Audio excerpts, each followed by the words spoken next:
الحمدللہ رب العالمین والصلاة والسلام علی سید الانبیاء والمرسلین اما بعد فاعوذ باللہ من الشیطان الرجیم بسم اللہ الرحمن الرحیم الصلاة والسلام علیک یا سیدی یا رسول اللہ وعلی آلک واصحابک یا سیدی یا حبیب اللہ الصلاة والسلام علیک یا سیدی یا نبی اللہ وعلی آلک واصحابک یا سیدی یا نور اللہ۔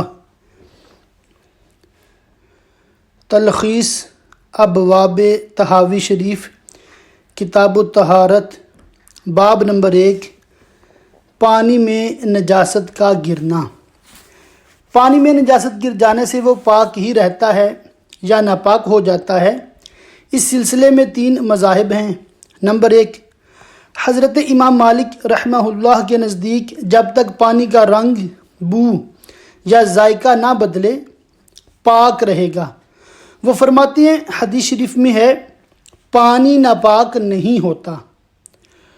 اور بئر بضاعہ میں مردار اور حیض کے کپڑے وغیرہ ڈالے جاتے تھے، اس کے باوجود اس سے وضو کیا جاتا تھا۔ نمبر 2، حضرت امام شافعی رحمہ اللہ کے نزدیک جب پانی 2 کلوں یعنی مٹکوں کی مقدار ہو جائے تو نجاست گرنے سے ناپاک نہیں ہوتا، اس سے کم ہو تو ناپاک ہو جاتا ہے۔ ان کی دلیل یہ ہے کہ سرکار دو عالم صلی اللہ علیہ وسلم سے اس پانی کے بارے میں پوچھا گیا جس پر درندے آتے جاتے ہیں، تو آپ نے فرمایا جب پانی 2 کلوں یعنی مٹکوں کو پہنچ جائے تو نجاست نہیں اٹھاتا، یعنی ناپاک نہیں ہوتا۔ نمبر 3، حضرت امام ابو حنیفہ رحمہ اللہ کے نزدیک اگر جاری پانی میں نجاست گر جائے تو جب تک رنگ، بو یا ذائقہ نہ بدلے ناپاک نہیں ہوگا، لیکن ٹھہرا ہوا پانی ناپاک ہو جاتا ہے۔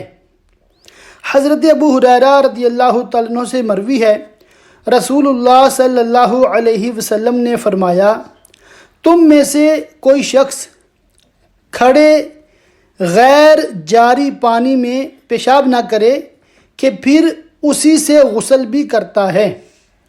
احناف کی طرف سے حضرت امام مالک رحمہ اللہ کی پیش کردہ دلیل کا جواب یوں دیا جاتا ہے کہ بئر بضاعہ میں اختلاف ہے۔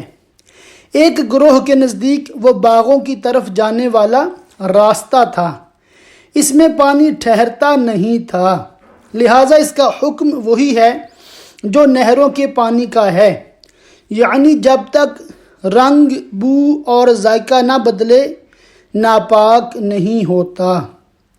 حدیث میں جو فرمایا گیا کہ پانی ناپاک نہیں ہوتا، اس سے جاری پانی مراد ہے، کیونکہ اس میں نجاست نہیں ٹھہرتی، جبکہ کھڑے پانی میں نجاست داخل ہو کر مل جاتی ہے۔ اگر امام مالک رحمہ اللہ کی اس دلیل کو تسلیم کیا جائے تو پھر مسلمان کے بارے میں جو حدیث میں آیا ہے کہ وہ ناپاک نہیں، اسی طرح زمین کے بارے میں بھی مروی ہے کہ وہ ناپاک نہیں، اس کا کیا مطلب ہوگا؟ حالانکہ جب ایک اعرابی نے مسجد میں پیشاب کیا تو سرکار دو عالم صلی اللہ علیہ وسلم نے اس پر پانی بہانے کا حکم فرمایا۔ معلوم ہوا یہ بات مطلقاً نہیں۔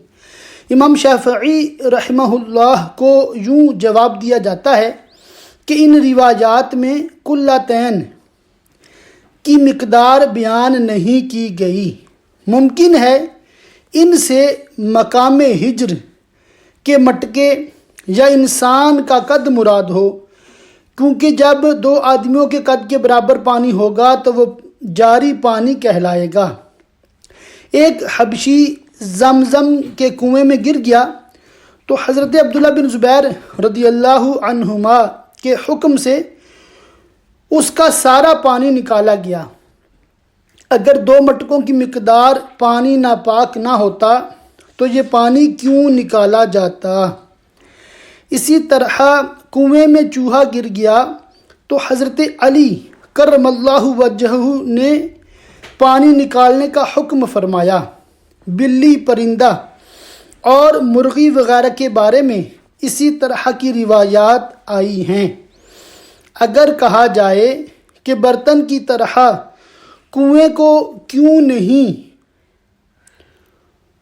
دھویا جاتا تو اس کا جواب یہ ہوگا کہ چونکہ اس کا دھونا ناممکن ہے، اور وہ یوں کہ جس پانی کے ساتھ دھویا جائے گا وہی پانی اس میں واپس جائے گا، لہٰذا اس سے پانی کا نکالنا ہی دھونے کے قائم مقام ہے۔